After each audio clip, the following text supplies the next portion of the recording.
What's up guys, I'm going to do another Project Scorpio video, and in this video we have so much information about the Scorpio. We have information on when it will be revealed, and we have information about games that will scale up to 4K, games that come out this year, 2017, and that will support the Scorpio right out of the box.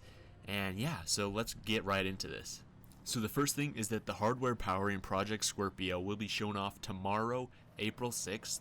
So this comes from a tweet DigitalFoundry put out. So they said, to clear up the speculation, DigitalFoundry will have an exclusive Xbox Scorpio reveal on Eurogamer this Thursday at 2 p.m. UK time or 6 a.m. Pacific time. So DigitalFoundry is extremely reputable, and I personally very much enjoy their content. So Project Scorpio will have its official reveal tomorrow at 6 a.m. Pacific time. I'll have the times displayed on the screen so you can see when it will be live in your time zone. But the next thing is an article from Windows Central, and they put out kind of like a list and had a leak of games that will be coming out in 2017 that will support the Scorpio. So this list includes Call of Duty 2017, Crackdown 3, FIFA 18, Forza Motorsport 7, Madden NFL 18, Middle-earth Shadow of War, Red Dead Redemption 2, Star Wars Battlefront 2, and State of Decay 2. So that's really awesome. It's really interesting that like Red Dead Redemption 2 is on there, and also like Call of Duty 2017. But I mean, hey, these are like huge multi-platform AAA games, so it'd be kind of weird and stupid if they weren't going to support the Scorpio when it comes out. So what I expect to see from these games is like a 4K resolution and say enhanced visuals and just a smoothed over frame rate. But next, the Scorpio will have a quote sizable library of 4K games out of the box. So games that use dynamic 900p to 1080p resolution scaling on Xbox One will be able to scale all the way up to 4K on Project Scorpio. So this will be native 4K, none of that like weird checkerboarding or like 4K with an asterisk on it, you know, where it's like it's not quite 4K but it's upscaled to 4K, so it is 4K. And it wasn't detailed if this would be done automatically by Microsoft on the console, or if developers would have to opt in and release an update to change these games similar to how the PlayStation 4 Pro worked. And even if the latter is true, games that use dynamic resolution scaling will see an improvement regardless, and I talked about this in yesterday's video, so you guys should check that out if you haven't. But if a game runs at like 900p on the Xbox One, but can scale up to 1080p, it's pretty much guaranteed that it will lock to 1080p all the time on the Scorpio.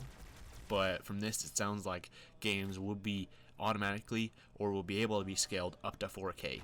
So going back to the sizable library of 4K games, one of these games may just be The Witcher 3. So Jez from Windows Central was tweeting about Quantum Break in 4K on the Scorpio when somebody replied to him saying that they want The Witcher 3. And Jez replied, quote, that might be one in the bag already. So that might be one of the games that is like part of the, quote, sizable library. So this sounds like Microsoft is kind of working on these games internally, so that way when the system comes out, there'll just be a ton of games that will natively be at 4K, and developers most likely won't have to do anything about it. I think that's the best bet, and that's the best scenario, is if Microsoft does it all internally through the system, so that way developers don't have to go back on year-old games and put out an update to change it, because most developers most likely aren't going to do that, as we've seen with the PlayStation 4 Pro. So according to Shinobi602, who we've talked about on this channel previously, sounds like it'll run most games at native 4K no problem, with room to spare for other visual improvements. So that sounds great. That there's a whole lot of people who are optimistic about this console, who have actually like seen it in action and everything, and that say like this system can actually run games 4K no problem, no upscaling, no checkerboarding or anything, just native 4K, no fooling around. And this console is extremely powerful. Like, I don't think people honestly realize how powerful it is, and 4K shouldn't be that much of an issue for this system. So a rumor about the size of Project Scorpio came from Jez on Twitter. He said, I heard that Scorpio might be smaller than the Xbox One S a while back, but I haven't written it up because it's just like, what? So I wouldn't hold my breath for that, but it would be cool nonetheless. I would expect the Scorpio to be about the same size as the original Xbox. I highly doubt that they're going to be able to fit all of this powerful hardware and everything into a system the size of the Xbox One S, or even smaller than it. That'd be ridiculous, but like I said, I won't hold my breath, but it would be cool nonetheless. And lastly, a placeholder page for the Project Scorpio has shown up on Amazon, so maybe pre-orders will start tomorrow on Thursday. But anyways, don't quote me on that. I just thought it was interesting regardless. And that's all we have today. We'll be getting an exclusive reveal of the Scorpio tomorrow from Eurogamer and DigitalFoundry, so be sure to check that out. And I'll be sure to have a bunch of videos about it tomorrow, so stay tuned for those. I'm so excited about this console. Thanks for watching, guys, and I'll see you in another video.